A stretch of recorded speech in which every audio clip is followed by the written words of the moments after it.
tener esta oportunidad de estar en el escenario, sobre todo interaccionando y compartiendo escenario con Marina, es, bueno, de piel de gallina. Sí, es maravilloso.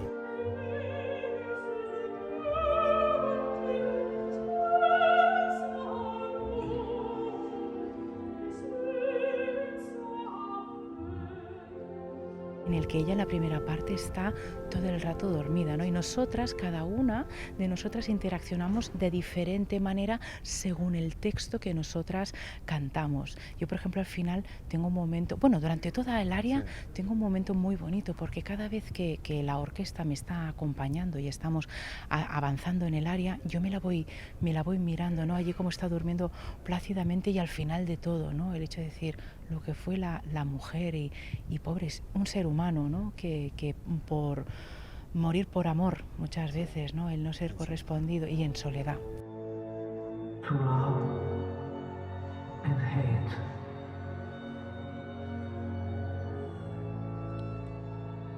to sickness and health. Marina Abramović, thank you so much for your time. I would like to ask you, after 50 years of career, you touched the opera. You said that 10 years ago, for example, if someone asked me, with opera? No, you are crazy. Never. Like, you know, how can radical performance artists do opera ever? Because it's completely wrong, it's old-fashioned, it's boring, all of this, you know. But then, you know, I really start be interested in things that I actually afraid even to think about, you know. And I say, opera, why we don't take opera and make something fresh, something that young audience can enjoy, something that I can enjoy. And then I came with this idea of dying for love.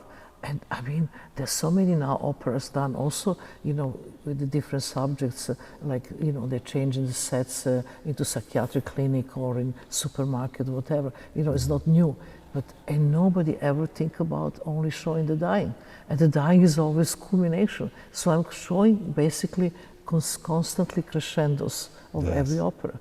Perfection. Nobody the death is a very important issue in the opera, and you practically in some way modified the forms of the death. For example, radiation death of Madame Butterfly, or falling down from Empire State Building of Floria Tosca, and all this gallery of these tragic moments, no? So theme was really important to also add some my own performances, like, you know, Taylor with the snake, and then also thinking was something incredibly, you know, the old-fashioned like Traviata, just one candle burn out, just her breath leave her, you know, this kind of stuff. But every that I really wanted to approach with as much as I could, you know, think about visually, emotionally, but actually I can do it, you know, myself. Because, you know, there's some of this stuff involved acting, like the jump in Tosca, I have to do 17 times. You know, I was 76.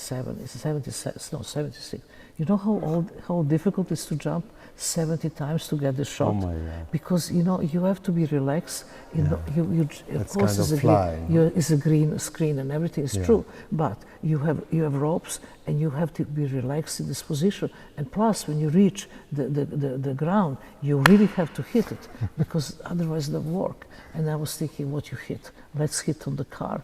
It's perfection. You know, it was. What it was the car? It was Chevrolet or something, like, you know, like one of these. And this story you heard before in the news, no? The girl suicide after her broke. Empire State Building. Yeah, exactly. This was really inspirational for me, because, you know, this was called the most beautiful death in history, because she jumped and she was completely to perfection. Only when they pick her up, she fall in pieces. This was like amazing, the most beautiful death. You know, and I was thinking even how I can manage to cry and the drops come after me. Not easy. I have to do post-production. We didn't have money to do even that. And the Maria Callas, this very emotional connection with her. In one interview, you said that when you heard first time her voice, you started crying. Yeah, I was 14. 14 years old. And that, you know, I can cry on Casta Diva, I can cry anytime, you know. It's like, it's so incredible. But I really kept, it was really important that the Norma she, you know, burning fire, Yes. and then we have Norma voice, and then we have another Norma again, but now the Callas Norma. And I don't know if you notice that the Marko Nikodijević decided, which was a really good decision, to cut her in half. So the voice goes, and it's just half black, and then I leave in this golden dress, because the voice have to continue in your mind, that actually Callas' voice never died. I mean, she's mortal, but not the voice. Yeah, Callas is very interesting person and personage also. But what was most interesting thing for you as an artist? To me, it was so interesting, you know, lots of stuff. The idea of the mix of fragility and strength, this was the main thing for me. You know, and one day she said, you know, when I perform and I'm on the stage, I always make half of the brain in complete control and other half of the brain loose and free. Yes. And if you can create that kind of balance, you actually, that's the magic, then you have connection with the public. And I think that really talks to me about my own work too. That kind of mixture, extreme fragility, extreme strength. And did you mix some personal stories also, no? And in this show? I definitely miss my story with her story, because entire 8 deaths, all the photographs I'm looking and I'm thinking is just my own photographs from my own broken heart, not hers. Just the first part is about her, second part is actually me in her room, but this is my story. William Defoe, your friend, and it was a second collaboration with him. No? It's second after the Bob Wilson, which I play in the Teatro Real. The in Madrid death of also. Marina Abramović. Yeah, that was a really incredible collaboration, and this is the first time that I really start learning, you know, that you can go into the role, and it's not fake. I always hated theater, but then I see when he's doing something, wow, this is incredible. So it's not fake. You have to find the key, how to get there, to be that thing, you know. And my last question. Yes. What kind of process do you have now in your life, in your artistic life? You know, my life is kind of busy till 2027. Yeah, now it's like a world tourney. I know there's a big show at Royal Academy. I'm playing again in London, opera. I doing my institute with the young artists, training them long duration performance. But basically, I'm so interested for the new project, because right now every opera house asks me for the new opera project, because I sell out every single show. But I'm not repeating myself. So I'm so interested now to work with the idea of to go back to my roots, back to the Slavic country. I'm interested in Balkan eroticism.